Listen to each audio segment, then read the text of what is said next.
मित्रों प्रणाम। शुभ संध्या। आज थोड़े 5-7 मिनट में लूंगा आपकी। तो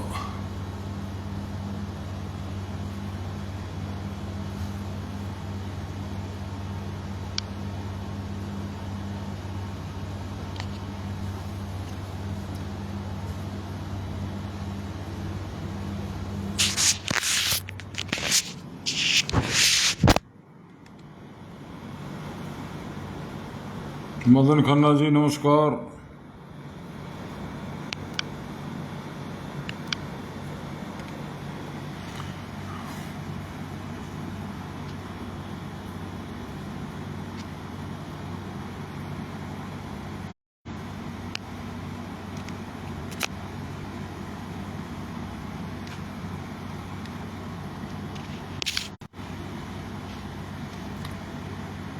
चौधरी पंकज कुमार जी नमस्कार। और आओ देखो। और जी और आज शिक्षक दिवस है। डॉक्टर राधा कृष्ण सर्वपल्ली जी का जन्मदिन है। उनके जन्मदिन को शिक्षक दिवस के रूप में मनाया जाता है। शिक्षक ही हमारे देश का आधार हैं। यही हमारे को संस्कार मिलते हैं। अच्छे पढ़ाई होती है, बच्चों का आधार इन्हीं से बनता है। यदि कोई बच्चा अच्छा पढ़ लिख कर कुछ बनता है तो उसके पीछे टीचर का ही हाथ होता है। पहले टीचर से बड़े हम सरकारी स्कूलों में पढ़ते थे और उनसे अच्छा ज्ञान मिलता था। माँ बाप भी जब इतने मास्टरों को शिकायत नहीं करते थे भी मेरा बेटा पीट दिया। अब तो अपने बेटे को कोई हाथ नहीं लगाने देता और उससे शिक्षा में पर वो नहीं होती बढ़ोतरी, और ना अच्छा बच्चा बन सकता। और शिक्षक भी अब आजकल टाइम पास करते हैं। क्या करें, कोई ना कोई पंगा हो जाता है। हर चीज़ का सिस्टम बदल गया। सबने अपने सीमाओं में रहकर करना चाहिए। टीचरों को भी ध्यान देना चाहिए भी आपके क्या कर्तव्य हैं। और बच्चे तो बच्चे हैं, उनको तो पता नहीं होता उनके माँ बाप को। उनके बारे में सोचना चाहिए कि तुम्हारे बच्चे क्या कर रहे हैं। जैसे हर आदमी सरकारी स्कूल में बच्चे को पढ़ाता है तो कभी नहीं पूछता कहाँ गया था और कितने दिन हो गए तेरा स्कूल में गए हो। कोई जांच पड़ताल नहीं। यदि वो प्राइवेट में सुबह अंगड़ी पकड़ के बस में चढ़ा के आता है और फिर बड़ा इतने क्योंकि कहानी है कृष्ण जी की। तो वो जब महाभारत खत्म हुई थी तो उसके बाद कृष्ण जी ने कहा भाई आज तुम जंगल में जाओगे पांडु तो मेरे को अस्त्रिया बताना। तो उन्होंने 5 अस्त्रिया बताए। युधिष्ठिर ने देखा एक हाथी का 2 सूंड, ये मिलेंगे कलयुग में, कहेंगे कुछ और करेंगे कुछ। और भीम ने देखा 4 कुओं से जल निकला और एक कुएं में गिरा, लेकिन फिर भी कुआं नहीं भर रहा था। नमस्कार जी सुरेंद्र सिंह वर्मा जी। तो कुआं नहीं भरा तो कहने का भाव है कलयुग में एक बाप के 4 बेटे होंगे, लेकिन बाप जब बूढ़ा हो जाता है 4 बेटे, तो ये एक कलयुग में होगा। तीसरा अर्जुन ने बताया एक गाय थी, बना देंगे कि उनको पता ही नहीं होगा कौन हमारा चाचा है, कौन ताऊ है, कौन बुआ है, फूफा है, मामा है। अंग्रेजी स्कूलों में पढ़ते हैं। और एक ही 2 शब्द मिले उनको, अंकल आंटी, सारे छूट गए। तो अंकल आंटी पे ध्यान न, उनको ये पता कौन ताई है कौन चाची है, बस आंटी है। आंटी में सब आ गया। और अंकल में भी चाचा चाचा मामा फूफा सब आ गए। और गिनती पूछिए किसी अपने बेटे से पोते से, बोले भाई 69 बताइए कितना, बोले भाई जी अंग्रेजी में बोलो। तो उनको हिंदी में ये नहीं पता 69 69 कितना होता है, 79 कितना होता है, जो थोड़े हार्ड वर्ड से हैं। तो इनको हिंदी सिखाओ। कॉन्वेंट स्कूलों में जाते हैं, वहाँ अपने ईसाइयत सीखते हैं, ईसा मसीह का सारा सिस्टम करते हैं। वहाँ टोपा सा ओढ़गा 25 दिसंबर को ऐसा मनाते हैं। कभी हमारे हनुमान को, शिव जी को, दुर्गा षष्ठी को, इनको भी थोड़ा थोड़ा याद करे करो। राम को, कृष्ण को। गीता और रामायण से बढ़िया कोई ग्रंथ नहीं है हमारे लिए। इनमें इतनी जानकारी है, आपके हर सवाल का जवाब मिलेगा। फिर भी हम भटक जाते हैं, और भटकना नहीं चाहिए। शिक्षा अच्छी दिलाओ अपने बच्चों को। किसी ने कहा है, तो तीसरा अर्जुन वाला था जो गाय का, तो वो था भी अपने बच्चों को इतना मतलब प्यार प्रेम करेंगे, उनको बस वो बना देंगे बेचारों को, उनको कोई जानकारी नहीं रहेगी किसी भी समाज की। और फिर उसके बाद चौथा होया एक भक्त थे, जैसे बुगला भक्त, बुगला खड़ा जोड़ के मैं और बड़ी पैनी निगाहों के साथ मच्छी की तलाश में था। जब मच्छी एकदम मरा वैसे लगता बड़ा भक्त है।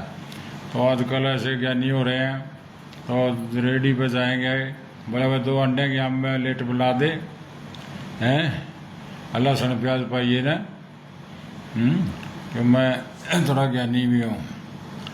तो इसलिए भाई ऐसे ऐसे ज्ञानी रह रहे हैं अपना देश में। और 5वां था एक शिला पहाड़ों से लुढ़की बहुत बड़ी, तो उसमें क्या हुआ, थोड़े से पत्थरों के नीचे आके अटक गई। तो इसका मतलब कि वह कलयुग नाम धरा, कलयुग में थोड़ा सा नाम लेंगे तो आपका पाप कट जाते हैं। तो इसलिए ये बातें हैं भाइयों।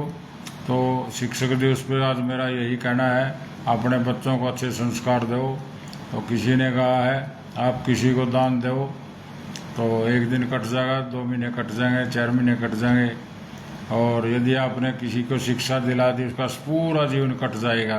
तो शिक्षा एक ऐसा सिहनी का दूध है जिसे पीकर इंसान दहाड़ता है। परंतु पर हमारे समाज में एक कहानी है बनी हुई है कि भाई पढ़ लिख कर नौकरी लग गया तो कामयाब, नहीं पढ़े नौकरी लग गया फिर कुछ नहीं है। तो इसलिए शिक्षा हमें बहुत कुछ सिखाती है, समाज में कैसे रहना है, कैसे हमारा देश के प्रति कर्तव्य है हमारे। वीर प्रताप सिंह राम राम भाई, अक्षय जयरामपुर जी राम राम जी, वीर प्रताप सिंह जी देख रहे हैं आपको, धन्यवाद। तो आज मैं शिक्षक दिवस पे थोड़ा सा अपना कहा भी, जो अच्छे शिक्षक बनाओ, अच्छे बच्चों को संस्कार दो ताकि वो शिक्षकों का सम्मान करें। अब तो कोई शिक्षक कुछ कह दे तो उन पर बच्चे मार ही देते हैं, कहीं घटना हो रही है तो क्या पढ़ाएंगे शिक्षक भी और क्या पढ़ेंगे बच्चे भी। तो माँ बाप ने इनके ऊपर ध्यान देना चाहिए, और समय रहते अगर आप ध्यान देंगे तो आपका बच्चा सही दिशा में चलेगा और उसका भविष्य सही बनेगा, उज्जवल भविष्य होगा। और भाई स्वास्थ्य के प्रति भी जागरूक रहो। 4 सुख बताए हैं इस धरती पे। पहला सुख निरोगी काया, दूसरा सुख घर में धनवाया, तीसरा सुख पतिव्रता नारी, चौथा सुख पुत्र ज्ञाकारी। जिसके पास ये 4 सुख हैं वो भी जीवन का सुखी व्यक्ति कहलाता है। और भाई 4 दुख भी हैं। यदि किसी का भाई मर जाए तो उसका बल कमजोर हो जाता है, बाप मर जाए तो उसका सिर पे से आसरा उठ जाता है, और भाई पत्नी मर जाए तो समाज में इज्जत नहीं रहती, सारा आदमी शक की निगाह से देखता है। तो ऐसे दुख भी है हमारे पास। तो प्रभु ही देता है दुख सुख, तो उसके हाथ में मरण जीवन और यश अपयश लाभ हानि, ये श्री कृष्ण जी गीता में कहते हैं ये मेरे हाथ हैं। कर्म करो, फल की इच्छा ना करो, और अपना कर्म कर, अच्छे कर्म करेंगे जैसा फल बोएंगे वैसा काटेंगे, हैं जैसा कर्म करेगा वैसा फल देगा भगवान। ये है गीता का ज्ञान। श्री राम जी अपना मर्यादा पुरुषोत्तम है, वो मर्यादा बताते हैं हमारे को। हम माँ बाप के प्रति कैसे रहना चाहिए, माँ बाप अपने भाइयों के प्रति क्या व्यवहार होना चाहिए, हमारा पत्नी के प्रति क्या होना चाहिए, और जनता के प्रति अगर राजा है सत्ता में है तो जनता के प्रति हमारा क्या कर्तव्य है। राम ने जनता के कहने पर अपनी पत्नी का त्याग कर दिया था, हालांकि उसको बहुत प्रेम था। तो इसलिए, और लाभ हानि का मतलब है किसी को लाभ हुआ, यदि जीवन बचा, यदि राम जी वन में नहीं जाते, अल्ले भाई का जीवन नहीं बचता, तो उनके पिताजी मर गए, तो वो ये हानि भी होगी। तो ये जो सारी चीज़ें हुई इसमें रामायण में, और कृष्ण जी ने बताया भी लाभ हानि है, यह सब जीवन मरण सब मेरे हाथ में है, सभी कारण बने और सबका रावण को मारा जाके, तो उसका भी उद्धार हुआ। तो इस प्रकार कारण बनते चले जाते हैं, और इंसान यह तो पटकथा हमारी लिखी पड़ी है प्रभु ने। और अब ये जैसे बहुत बड़ी त्रासदी हो गई, इतना बड़ा पानी आया भारी पंजाब में। पहले एक गाना था हमारे उसमें, पुराना जमाना में बारिश कम हो रहे जब, सारी दुनिया मजे करा सा, कोना ख्याल किसान तेरा, गेहूँ ज्वार चना बाजरा मक्की का सरदार तू ही। तो वही फिर कहता है, बारिश कमती होने लगी, बादल मिल मिल पाटन लगे, नहीं राम का दोष किए पाप जगत न देगे। तो इस करके अब भी पाप इतना अब ये बन गया भाई, नहीं राम का दोष किए पाप जगत न देगे, बारिश इतनी होने लगी, मानस पणु पासु पक्षी सब पानी के में बह गए। तो प्रभु की माया है, तो जैसे प्रकृति से छेड़छाड़ करेंगे, पर्वतों को सीमेंट बनाने के लिए पेड़ काट दिए और कर दिए, नहरें सिस्टम देते नहीं, सब रेत खोद रहा, कोई पत्थर खोद रहा, सिस्टम से नहीं खोद रहा, कितना खोदना है। सरकार गाइडलाइन तो बना देती है, लेकिन उनकी कोई जेल में 10-20 30 फुट खोद देते हैं, जबकि 10 फुट का करीब खोदना होता है। तो जो ज़्यादा सिस्टम करेंगे खराब, तो प्रकृति में तो इंसान को ही जो विकास होता है उसका उल्टा विनाश भी होता है। तो जहाँ किसी भी चीज़ के गुण अवगुण दोनों होते हैं, यदि किसान ईख बोता है तो उसमें से शराब भी निकाल सकता है और गुड़ बना सकता है। तो अच्छा कार्य तो मिठाई बनाना है जिससे हमारा काम आएगी, शराब से तो विनाश ही होता है। तो इसलिए आज शिक्षक दिवस के अवसर पर और इस फ्लड में सभी भाइयों से अपील है, जो भाई उसमें फंसे हुए हैं, जो सक्षम लोग हैं, ठीक ठाक हैं, जहाँ जिनका सक्षम है वो जाकर उनकी मदद करें। तो ये पता नहीं समय कब किसका बुरा आ जाता है, तो ये मेरी अपील है।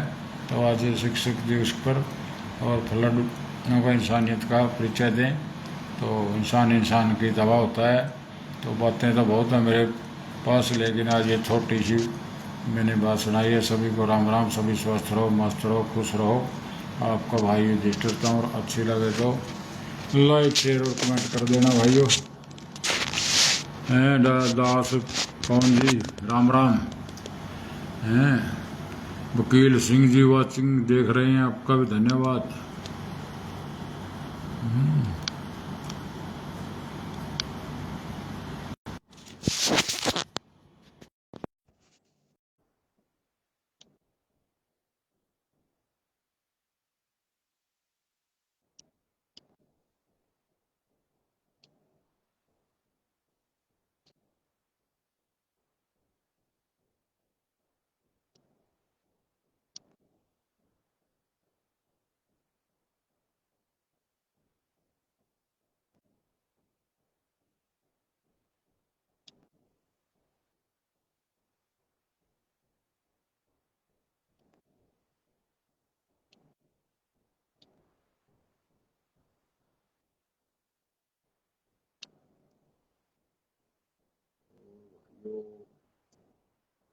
हम तो ये कहेंगे अपने स्वस्थ रहो, देश के प्रति जागरूक रहो, समाज के प्रति रहो, अच्छे लोगों को राजनीति में ले आओ, जो आपके बच्चों का, समाज का, देश का भला करें।